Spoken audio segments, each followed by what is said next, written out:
अस्सलाम वालेकुम बच्चों, उम्मीद आप लोग खैरियत से होंगे। आज हम चैप्टर 2 के एक और टॉपिक के साथ आपके साथ हाजिर हैं। ये है properties of cross product. Previous lecture में भी हमने आपको कुछ प्रॉपर्टीज़ बताई थी, उनके तो क्वेश्चंस बन के आते हैं प्रॉपर। ये जो प्रॉपर्टीज़ हैं ये एमसीक्यूज़ या फिर न्यूमेरिकल्स में हमारी हेल्प करती हैं। आइए ज़रा इन प्रॉपर्टीज़ को देखते हैं। बेटा देखिए, सबसे पहले हमारे पास एक प्रॉपर्टी है जिसमें लिखा हुआ है कि अगर दो वेक्टर एक दूसरे के साथ कैसे हो, पैरेलल, और उनका क्या बनाया जाए, क्रॉस, तो हमेशा इसका जवाब क्या आएगा, ज़ीरो वेक्टर। ये एमसीक्यूज़ के हिसाब से है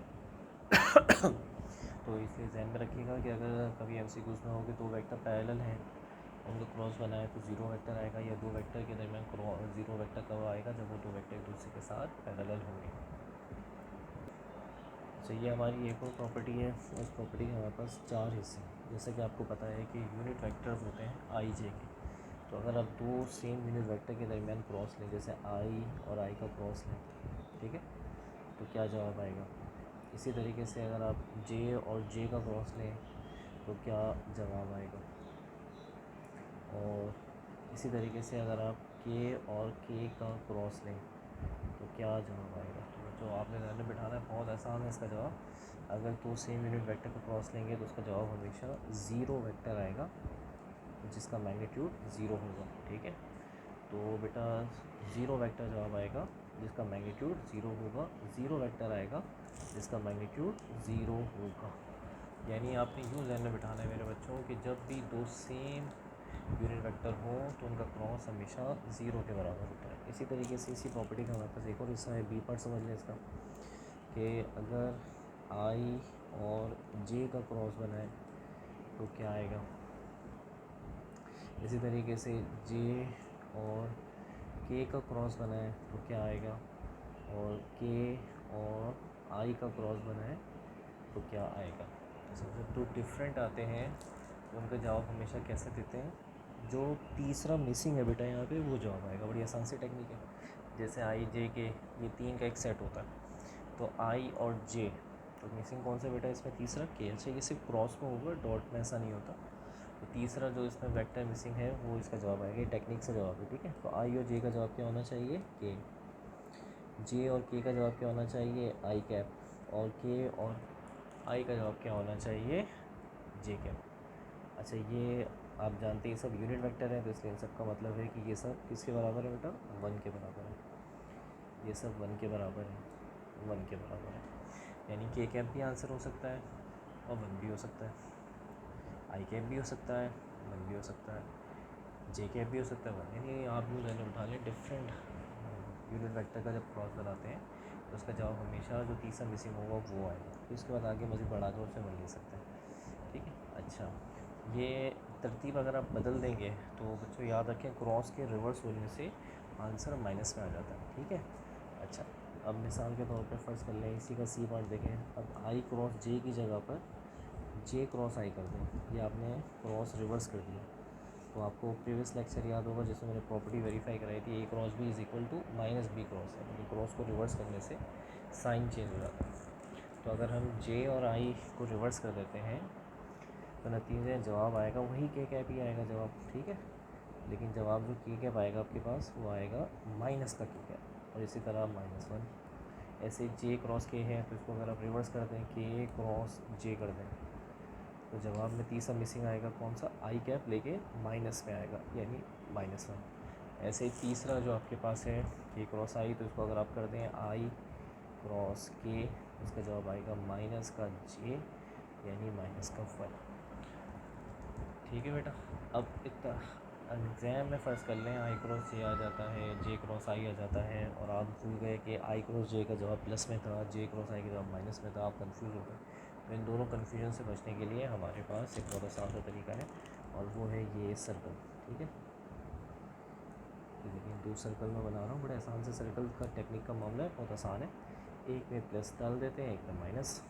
यहाँ तीन जगह डॉट लगाते हैं, एक इधर, एक इधर, एक इधर। इसी तरह यहाँ भी तीन जगह डॉट लगा देते हैं, ठीक है। तो ये बना आई कैप, जे कैप और के कैप। ये बना आई कैप, ये वाला डॉट जे कैप और ये के कैप, ठीक है बेटा। ये दो दायरा होता है। अच्छा, पहला जो दायरा है वो एंटी क्लॉक में होगा, यानी काउंटर क्लॉक में, ऐसे करके। हर दो डॉट के बीच में आपने एंटी क्लॉक के हिसाब से एरो करना है। अच्छा, ये वाला दायरा जो है ये क्लॉक में बनाना है आपने, लाइक दिस।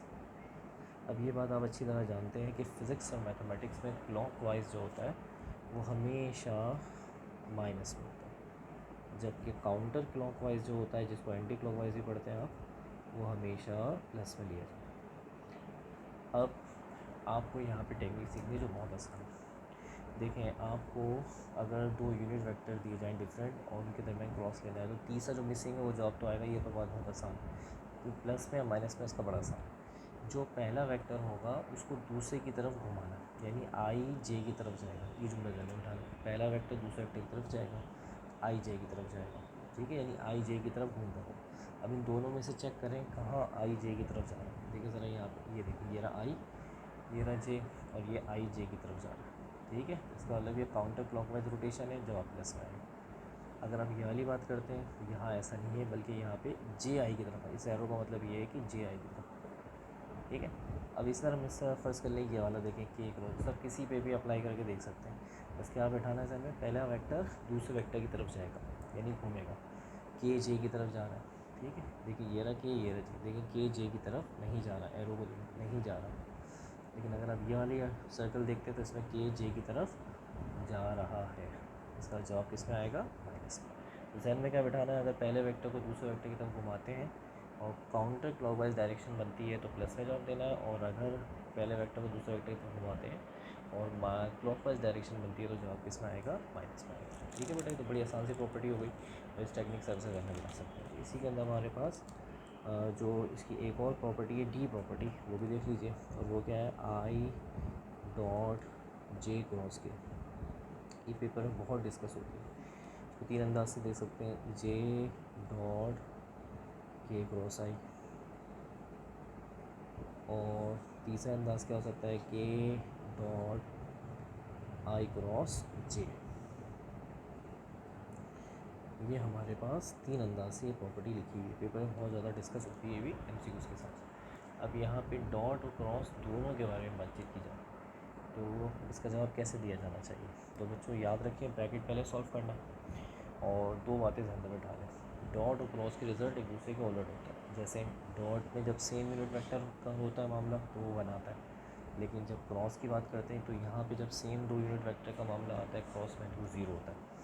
इस तरह जब दो डिफरेंट यूनिट वेक्टर का मामला डॉट में होता है तो वो ज़ीरो के बराबर होता है, लेकिन क्रॉस में हमेशा जब दो डिफरेंट वेक्टर आते हैं तो उसका जवाब जो होता है वो तीसरा मिसिंग वेक्टर होता है, ठीक है। अच्छा, अब यहाँ पे आपने दोनों प्रॉपर्टीज़ को एक साथ अप्लाई करना होगा, लेकिन देख के, डॉट के लिए डॉट की प्रॉपर्टी और क्रॉस की क्रॉस की। बहुत आसान है, पहला समझ लें, आपको दूसरा तीसरा बहुत आसानी से समझ में आएगा, ठीक है। अच्छा, यहाँ पर हम डायरेक्ट ही बता रहे हैं और सॉल्व करके दिखा रहे हैं। एक सॉल्व करके दिखा देते हैं, बाकी दो तो डायरेक्ट ही समझ में आ जाएंगे। सबसे पहले ब्रैकेट सॉल्व करें, यानी I dot as it is, J और के में क्या मिसिंग है बेटा, लेकिन तीसरा आई मिसिंग है, तो ये आई आ जाएगा। अच्छा, पहले वेक्टर को दूसरे वेक्टर की तरफ घुमा के देख लें, ये लाजमी करना होता है ताकि पता चले प्लस में आ रहा है माइनस में आ रहा है। तो जे के की तरफ, इत्तेफाक से देखिए सर्कल यही बनाओ, ये देखिए जे के की तरफ आ रहा है, पहला वेक्टर दूसरे वेक्टर की तरफ घुमाएंगे, जे के की तरफ घूमेंगे, इसका मतलब है कि जो आई आएगा तीसरा मिसिंग वो प्लस में आएगा। अब यहाँ पे डॉट की प्रॉपर्टी लगानी, क्योंकि डॉट आ रहा है, और डॉट में क्या सिखाया है, जब तो सेम यूनिट वेक्टर हो तो उनका डॉट हमेशा किसके बराबर होता है,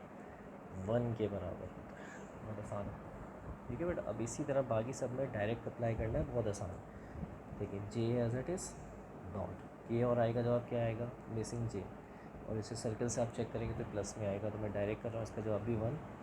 ये हो जाएगा के डॉट आई क्रॉस जे, और इसका जवाब होगा के और के का जवाब क्या आएगा 1। तो मेरा मशवरा है कि पहला सीखने के बाद वीडियो पॉज कर दें, बाकी दो खुद अप्लाई करें और इसका जवाब टैली कर दें। तीनों के जवाब इन द लास्ट जवाब होगा 1, ये एमसीक्यूज़ में आता है, तो ऑप्शन में 1 मौजूद होता है तो 1 आंसर दे देंगे, ठीक है। अच्छा, अब हम बढ़ते हैं अपनी एक लास्ट प्रॉपर्टी की तरफ, और उसके बाद हमारी जो क्रॉस की प्रॉपर्टीज़ हैं वो सारी कंप्लीट हो जाएंगी इंशाल्लाह। ये हमारी जो प्रॉपर्टी थी, ये हमारी दूसरी प्रॉपर्टी के 4 हिस्से थे। अब हम जो प्रॉपर्टी दिखा रहे हैं आपको वो तीसरी। इससे पहले याद रखें, हम आपको दो प्रॉपर्टीज़ और बता चुके हैं, A cross B is not equal to B cross A, और area parallelogram is equal to A cross B magnitude. आइए देखते हैं ये वाली प्रॉपर्टी को। फ़र्ज़ कर लें आपके पास एक वेक्टर है जिसकी वैल्यू है A X I cap plus A Y J cap A Z K cap, इस तरह एक और वेक्टर है बी वेक्टर, इसकी वैल्यू आपके पास B x I cap, B Y J cap और बी जेड के कैप। ठीक है बेटा, अब आपने इन दोनों वेक्टर का क्या लेना है, क्रॉस। तो बच्चों याद रखिए, जब भी दो वेक्टर का क्रॉस लेंगे हमेशा एक 3/3 का डिटर्मिनेंट बनाएंगे। ठीक है, क्या बात है ना बेटा, नहीं जब भी क्रॉस बनाएंगे तो वेक्टर्स का 3/3 का डिटर्मिनेंट बनाएंगे। ठीक है। अच्छा, पहली रो जो होती है डिटर्मिनेंट के अंदर, पहली रो वैक्टर यूनिट वेक्टर की लिखी जाती है आई जे के। आपने चैप्टर 5 पढ़ा, वहाँ पे मैंने इत्तेफाक से ये चीज़ सिखा दी थी, क्योंकि ये चैप्टर नंबर 5 की बारी चैप्टर 2 के बाद ही आती है, लेकिन आप यहाँ पे दोबारा सीखें। ठीक है, सेकंड रो में पहले वेक्टर के कंपोनेंट्स आएंगे, यानी एक्स कंपोनेंट वाई और जेड। तो पहला वेक्टर कौन है, A x, A Y, A Z. और फिर इसके बाद थर्ड रो में कौन आएगा, बी एक्स, बी वाई और बी जेड। यहाँ ठीक है। अब ये 3/3 का डिटर्मिनेंट है, इसको एक्सपेंड करना है। तो जो मेडिकल के स्टूडेंट हैं उनके लिए ज़रा सीखने की बात है, और जो हमारे इंजीनियरिंग के स्टूडेंट हैं उनके लिए तो बहुत ज़्यादा आसान है। आइए इसको जल्दी से कर देते हैं ताकि ये भी आपको समझ में आ जाए। अच्छा, हमने अपने हिसाब से ये बनाया हुआ है, जो इंजीनियरिंग के स्टूडेंट हैं उन्हें ये डिटर्मिनेंट निकालना आता है तो खुद आराम से कर सकते हैं। तो पहले आप आई कैप लिखेंगे, यहाँ पे एक डिटर्मिनेंट बनाएंगे, फिर माइनस का जे कैप, फिर इसके बाद एक डिटर्मिनेंट बनाएंगे, फिर प्लस का के कैप, फिर एक डिटर्मिनेंट बनाएंगे बेटा। ये जो आपने 3 डिटर्मिनेंट बनाए हैं इसमें साइन हमेशा रखें, और सबसे पहला प्लस, फिर माइनस, फिर प्लस। तो हमेशा आई जे कैसे ही करेंगे फिक्स में। अच्छा, आई के नीचे जो वैल्यूज़ आ रही हैं इसको छोड़कर, सही है, बाकी जो वैल्यूज़ नीचे आ रही हैं वो सब लिखना है। अच्छा, आई का मतलब ये है कि आई के साथ ये जो वैल्यू है इसे कहते हैं रो, ये रो वाली भी नहीं लिखेंगे, और ये जो कॉलम में आई के साथ आ रही है ये भी नहीं लिखेंगे, बाकी जो बचा वो लिखेंगे। सिंपल वर्डिंग है टेक्निक, आई के साथ जो नीचे वैल्यूज़ है उसे छोड़ दें, बाकी सब लिखें। तो ये हो जाएगा ए वाई, बी वाई, ए जेड और बी जेड। ठीक है बेटा, इस तरह जे के साथ छोड़ दें वाली। अच्छा, ऊपर वाली रो वाली तो कैंसिल हो ही जाती है। अब जो लिखा जाएगा वो क्या होगा, ए एक्स, बी एक्स, ए जेड, बी जेड। ऐसे के साथ नहीं चली छोड़ दें तो क्या बनेगा, ए एक्स, बी एक्स, ए वाई, बी वाई। ठीक है बेटा। अब इसके बाद ए क्रॉस बी, तो ए क्रॉस बी का फाइनल रिजल्ट। अब आपने यहाँ पे क्या करना है, क्रॉस मल्टीप्लाई करना है लाइक दिस, ऐसे करके। तो पहले ए वाई को हम मल्टीप्लाई करेंगे बी जेड से, माइनस, फिर इसके बाद ए जेड को किससे मल्टीप्लाई करेंगे, बी वाई से। ये मैट्रिक का डिटर्मिनेंट है, आपको याद होगा, first, second, third, fourth. First with fourth minus फॉर्मूले का, सेकेंड विद थर्ड। ठीक है बेटा, आसान है। अच्छा, जो आई लिखा हुआ था शुरू में वो आखिर में आ जाएगा बेटा, इसी तरीके से आएगा। माइनस का ये क्रॉस में ऐसे मल्टीप्लाई होंगे बेटा, ये हो जाएगा ए एक्स, बी जेड माइनस ए जेड, बी एक्स, और यहाँ आ जाएगा जी कैप। ज़्यादा थोड़ा पेज मुड़ा हुआ है तो मैं यहाँ लिख देता हूँ प्लस। फिर इसके बाद ये वाला भी क्रॉस में ऐसे मल्टीप्लाई हो जाएगा, तो ये हो जाएगा ए एक्स, बी वाई माइनस ए वाई, बी एक्स, और ये हो जाएगा के कैप। सही है बेटा। तो ये आपने दो वेक्टर के दरमियान क्या बना लिया, क्रॉस बना लिया। अच्छा, ये क्योंकि जो आपको नज़र आ रहे हैं ए वाई बी एक्स वगैरह वगैरह ब्रैकेट में, जब आप न्यूमेरिकल्स करेंगे तो इनकी जगह पे नंबर होंगे। आपने एंगुलर मोमेंटम में न्यूमेरिकल भी देखें, उसमें भी आए, तो ये नंबर्स होंगे, सॉल्व होंगे, उसके साथ आई लगेगा, फिर ये सारे नंबर सॉल्व होंगे, उसके बाद जे लगेगा, सॉल्व होंगे, के लगेगा।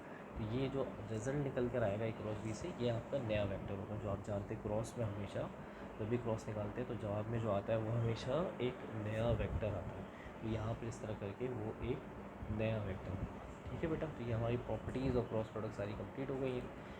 और इसके साथ ही जब अब इंशाल्लाह वेक्टर की नेक्स्ट जो क्लास लेंगे उसमें लॉ ऑफ क्या कहते हैं साइन के बारे में इंशाल्लाह बात करेंगे, और फिर इसके बाद जो न्यूमेरिकल्स हैं उनके बारे में इंशाल्लाह ताला बात करेंगे।